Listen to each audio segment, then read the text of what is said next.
नमस्कार सेनगुप्ताज होम किचेने आपनादेर स्वागत जानाई। आज आमरा सम्पूर्ण निरामिष एकटा पकोड़ा बा बड़ार रेसिपि आपनादेर साथे शेयर करब। এই पकोड़ाटा किन्तु भीषण मुचमुचे हय और खेतेও खूब भालो लागे। गुजराटे एसे प्रथम आमी এই पकोड़ाटा खेয়েছি। आज সেই रेसिपिटाई आपनादेर साथे शेयर करब। এই पकोड़ाटार मूल उपादान हलो मेथी शाक। एटाके मेथी पातार बड़ाओ बला जेते पारे। आमरा एखाने एकटा छोटो बाटिर हाफ बाटी परिमाण मेथी शाक नियेछि। शुधुमात्र पातागुलोके निये निते हबे। एबार এই मेथी पातागुलोके खूब भालोभाবে कुचिয়ে निते हबे। एकदम फाइनली चप जाके बोले सेइभाবে मेथी शाकगुलोके कुचिয়ে निये একটা বাটিতে জল নিয়ে তার মধ্যে কিছুটা নুন দিয়ে পাতাটাকে ভিজিয়ে রেখে দিতে হবে। 20 মিনিট থেকে আধ ঘন্টা মতো পাতাটাকে ভিজিয়ে রেখে তারপর 2-3 বার খুব ভালো করে ধুয়ে নিতে হবে। এইভাবে ভিজিয়ে রাখলে মেথি পাতার যে তিতকুটে ভাবটা থাকে সেটা চলে যাবে। এবার কুচনো মেথি শাকটা ভিজতে দিয়ে সেই সময় আমরা অন্য যে সমস্ত উপাদানগুলো লাগবে সেগুলো জোগাড় করে নেব। আমি এখানে 3-4টে পালং পাতা নিয়েছি। পালং শাকটাকেও একদম মেথি পাতার মতোই খুব ভালোভাবে কুচিয়ে নিতে হবে। আর লাগবে কিছুটা ধনেপাতা কুচি, কাঁচা লঙ্কা কুচি আর কিছুটা আদা আর কাঁচা লঙ্কাকে মিক্সিতে পেস্ট বানিয়ে নিতে হবে। এবার একটা বড় পাত্রের মধ্যে 1 বাটি বেসন, হাফ বাটি সুজি, 1 টেবিল চামচ চালের গুঁড়ি, নুন স্বাদ মতো, সামান্য একটু হলুদ গুঁড়ো, আমি এখানে 1/4 টিস্পুন মতো হলুদ গুঁড়ো দিয়েছি।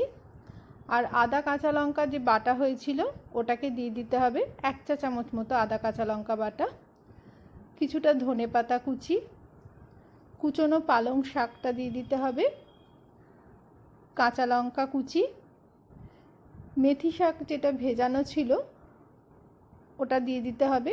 খুব ভালো করে 2-3 বার ধুয়ে জল ঝরিয়ে মেথি শাকটা দিয়ে দিতে হবে।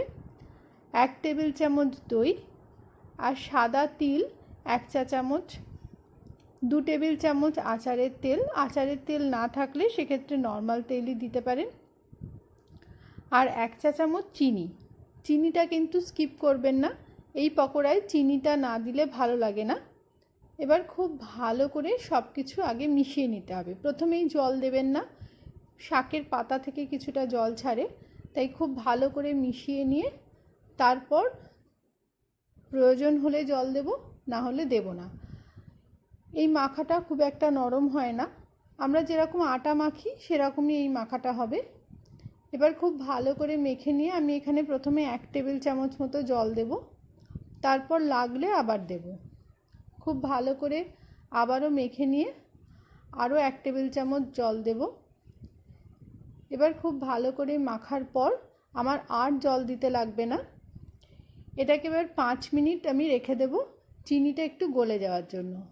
ততক্ষণে তেলটা গরম করতে দিয়ে দেব।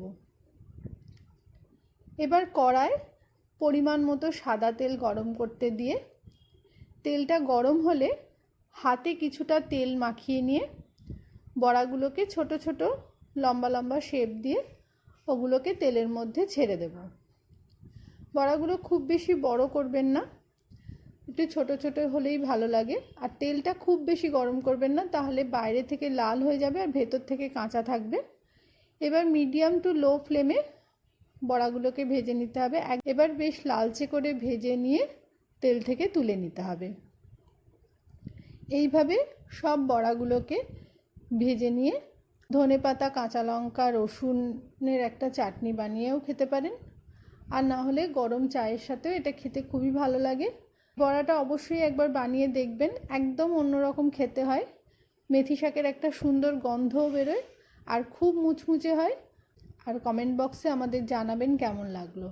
যদি ভালো লাগে তাহলে একটু লাইক, কমেন্ট আর শেয়ার করে দেবেন। আর আমাদের চ্যানেলটাকে যদি এখনও সাবস্ক্রাইব করে না থাকেন তাহলে একটু চ্যানেলটাকে সাবস্ক্রাইব করে পাশে থাকা বেল বাটনটা টিপে অল আইকনে টিপে দেবেন। তাহলে আমাদের পরবর্তী ভিডিওর নোটিফিকেশন আপনাদের কাছে সবার আগে পৌঁছে যাবে। আর আপনারা যদি ফেসবুক থেকে দেখেন তাহলে আমাদের পেজটাকে একটু ফলো করে দেবেন। শেষ